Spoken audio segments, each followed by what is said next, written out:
Bien, mes prédécesseurs étaient formidables. Au fond, on m'a dit de regarder la montre, il ne faut pas que je parle trop. Je pourrais seulement dire qu'il y a un vieil ouzbek en Ouzbékistan, m'a dit un jour, qu'on parlait toujours de ce qu'on n'avait pas. On crevait de faim et on parlait de la nourriture. Donc si on m'a demandé de parler de la paix, c'est qu'il y a un problème. Vous savez, j'ai remarqué, je vous recommande un livre que vous connaissez certainement, mais que vous n'avez pas lu, la Bible. Peut-être c'est un des plus beaux livres qui ait jamais été écrit. Il y a deux mots qui se répètent constamment. 168 fois Zachor, souviens-toi, et 154 fois Shalom, la paix. Et je me suis demandé quelle est la relation entre ces deux mots. Ce que pour demander la paix, il faut peut-être savoir à quoi on arrive si la paix n'existait pas. Souviens-toi. On a vu des photos de blessés, de morts. Souviens-toi. Auschwitz, souviens-toi. Hiroshima, souviens-toi. Ce qui s'était passé avec les Tutsis massacrés à la hachette par le Hutu, souviens-toi. Et du coup, on se donne comme objectif d'éviter la répétition de tout ça. La vie, c'est une vie. Que la personne qui meurt soit noire, blanc, jaune, peu importe. Le cadavre est un cadavre. Donc, pour ne pas répéter cela, pour ne pas voir cela, il faut la paix. C'est un désir. Il y a un homme qui l'a désiré, il a terminé sur la croix. Ça ne marche pas, ce n'est pas si simple, parler de la paix. J'ai essayé de faire ce que je pouvais, et je me suis rendu compte que d'abord, pour parler de la paix, il faut expliquer tout ça aux gens qui ne comprennent pas son importance. Il faut comprendre que celui qui est en face de nous, David a parlé d'égalité, pas seulement, nous sommes tous égaux, mais comme dit Shakespeare dans Jules César, il y a un très beau dialogue entre Brutus et César. Brutus dit à César, César, César, nous sommes tous égaux. L'autre répond, mais nous ne sommes pas tous pareils. Pour faire la paix avec l'autre, il faut savoir que ce n'est pas seulement moi dans un miroir. Il a aussi une histoire, il a ses souvenirs, et par rapport à ses souvenirs, sa mémoire, il ne réagit pas exactement comme moi. Nous sommes tous égaux. Nous avons tous droit à la vie. Je vais vous raconter une petite histoire. J'ai essayé de faire la paix entre les Israéliens et les Palestiniens. La Palestinienne était là. Je connais Ramallah avant qu'elle ne naisse. Et c'est formidable ce qu'elle fait. Et un jour, mon éditeur m'a appelé, m'a dit, écoute, tu connais Arafat, vous êtes très amis, et pourquoi est-ce que tu ne lui demanderais pas un livre, une biographie? Donc j'ai appelé Arafat, j'ai dit, Yasser, là, mon éditeur voudrait avoir ta biographie. Je ne suis pas là pour écrire des livres, je suis là pour libérer mon peuple. Mais bon, si tu as quelqu'un qui veut faire un entretien avec moi, je vais bien et tu corriges. Donc j'ai appelé des amis, une journaliste palestinienne qui s'appelait Ramonda Tawil. Et Ramonda Tawil m'a dit, prends ma fille, Souha. Et je suis parti avec sa fille Souha. À l'époque, l'OLP se trouvait près de Tunis. Je suis allé voir. Il y avait des gens avec des kalachnikovs pour protéger. Il faut dire qu'ils n'ont jamais écrit un livre, ils sont mariés. Et je suis le parrain de leur fille. Tout juif que je suis, né dans le ghetto de Varsovie. À un moment donné, il était tard. Arafat ne dormait presque jamais, donc il donnait des rendez-vous la nuit. Il buvait du thé et il mangeait des raisins secs et les partageait. Et à un moment donné, on lui apporte un télégramme. Il essaie de lire, il n'arrive pas. Il sort des lunettes, il dit « You see, my friend, I need glasses now. » J'ai besoin de lunettes maintenant. Une semaine après, je suis à Jérusalem, j'ai un autre ami, Shimon Peres, pour le Shabbat, vendredi soir, avec sa femme, Sonia, avec des amis. Et à un moment donné, Peres me dit « Alors, comment va ton ami le Palestinien ?» J'ai dit « Il vieillit. » Il dit « Comment ça, il vieillit ?» Ben oui, et je lui raconte l'histoire des lunettes. Et j'ai senti qu'en ce moment-là, d'un seul coup, Shimon Peres a compris qu'en face, il y avait un homme. Ce n'était pas un ennemi. Ce n'était plus un ennemi qui pouvait poser des bombes, etc. Il y avait un homme. Il vieillissait comme lui. Il avait besoin des lunettes. Il s'est humanisé. Aussi, 3 mois après, ils se sont rencontrés chez moi à Paris et le processus de paix, ce qu'on appelle de Stockholm, s'était mis en marche. Il aboutit. Sauf que Yitzhak Rabin a été tué par un extrémiste, et je pleurais, c'est tout ce que je pouvais faire. Comme Sadat qui a été tué aussi par un extrémiste. La lutte pour la paix, c'est un recommencement perpétuel. Nos pulsions de mort, disait Freud, sont beaucoup plus fortes que nos pulsions de vie. On est en face de quelqu'un, il nous empêche d'avancer, on ne lui parle pas, on n'a pas le temps, on le frappe. Et si on parlait, si on apprenait à parler à l'autre, mais pour cela, il faut déjà s'intéresser à l'autre. Qui est en face de toi qui t'empêche d'avancer? On ne se donne pas la peine. Il y a un garçon, Théo, qui est venu me chercher à la gare. Et je lui ai expliqué, est-ce que, avant de venir me chercher à la gare, est-ce que vous avez regardé dans Google qui j'étais?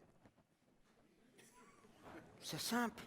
Hein? Aujourd'hui, les informations marchent formidablement. On clac, clac, et on voit qui est celui que vous allez chercher à la gare. C'est tellement important de savoir qui est en face de vous. Tellement important. Et savoir qu'il n'est pas le même que nous. Vous savez, quand David a montré les très beaux textes d'il y a 2 siècles, de nos révolutionnaires, il parle d'égalité. Oui, nous sommes tous égaux. Nous avons tous les mêmes droits. Mais chacun de nous a une histoire. Et on ne peut pas faire la paix si on ne connaît pas l'histoire de l'autre. On ne peut pas faire la paix avec lui. La haine, disait Montaigne, vient de l'ignorance. Nous avons un voisin, hein, il a des traditions différentes. La cuisine qu'il fait a des odeurs, c'est ce que Chirac a fait un jour, hein, vous vous souvenez, je ne sais pas si vous vous souvenez, il est allé visiter une cité, il est gentil, Chirac. Il a dit, je comprends qu'on peut être indisposé par les odeurs d'une cuisine qui n'est pas la nôtre. Ah oui, moi j'aime bien le couscous. Il fallait s'y intéresser. Des gens que tu vas voir à Aubervilliers, Vitry, Ivry, Sarcelles, ont des traditions culinaires. Et si on partageait leurs traditions? Les chemins de la paix, ce ne sont pas des chemins droits. C'est-à-dire, on a une boussole et on avance. Pas du tout. On a affaire à des hommes. Et à chaque étape, on se heurte à quelqu'un qui a une autre histoire. L'histoire, là, que notre ami, le photographe, journaliste, a raconté de cet enfant qui a dit « Je te dénoncerai à Dieu ». Magnifique. Quelqu'un d'autre aurait dit autre chose. Ce n'est pas universel. La vie est universelle, mais elle est multiple. Tant d'individus, 7 milliards d'individus, 7 milliards de mémoires. Vous vous rendez compte qu'est-ce qu'il faut faire pour les pacifier, pour les mettre ensemble, pour les faire accepter. C'est très très dur, très dur. Regardez l'histoire de l'humanité. Hein. Les plages de la paix, les plages sans guerre, sont très courtes. Très courtes. On passe d'une guerre à l'autre, d'une guerre à l'autre. On arrête ici, que ça commence ailleurs. C'est dur. C'est pour ça, quand ils m'ont demandé de parler de la paix, il ne fallait pas dépasser 18 minutes. Moi, j'ai déjà terminé. 10 minutes, 26. Cette fille, la Palestinienne, c'est extraordinaire. Elle a dit une chose qui est importante dans la recherche de la paix. Le rôle de la femme. Hein?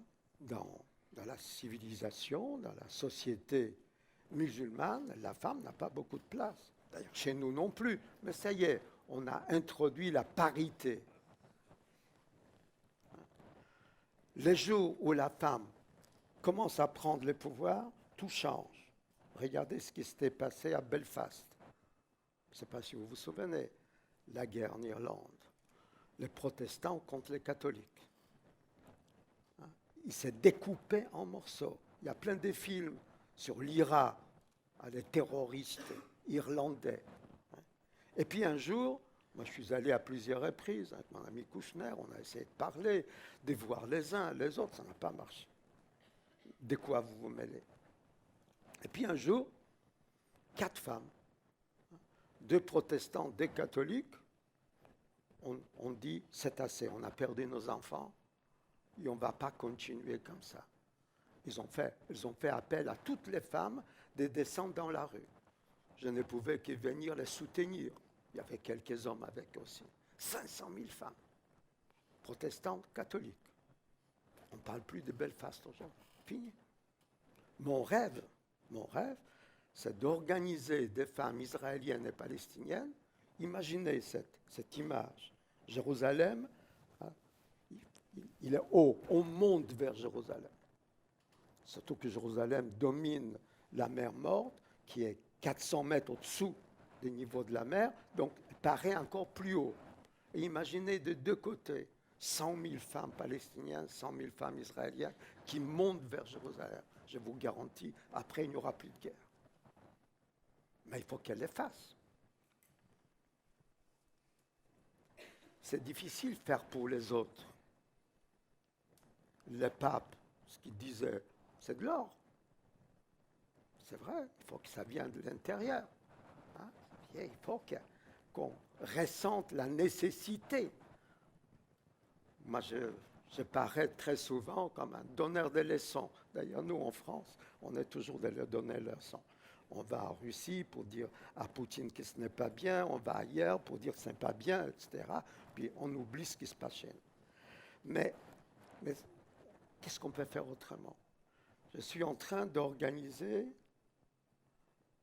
avec des amis musulmans, la première marche mondiale des musulmans contre le terrorisme. On ne gagnera jamais contre le terrorisme. Ça doit venir de l'intérieur.